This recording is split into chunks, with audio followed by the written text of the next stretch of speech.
पिछले बार मोदी जी ने खुशबूदी के साथ हुआ था। हम कसम खा के मेरे दिमाग की कसम दोबारा हम नहीं होने देंगे।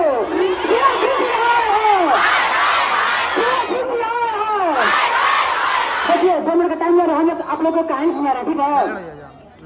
जब पहले जमाना में सती प्रथा था ना, सती प्रथा जब उस आदमी को लग रहा था कि सही था तभी लागू किया था, लेकिन जब राजा राम मोहन लाल को लगा कि गलत चीज है तो फिर उसको बंद हुआ, ठीक है।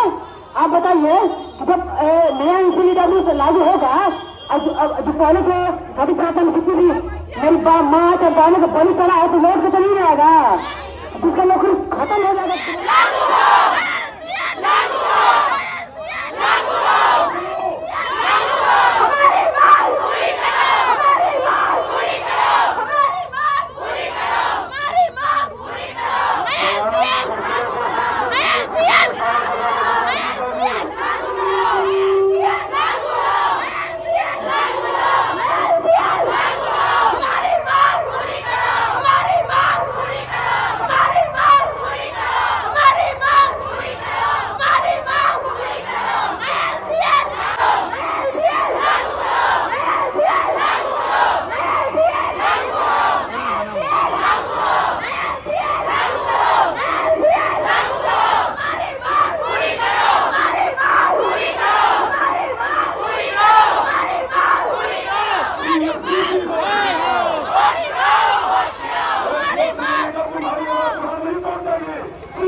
CSPC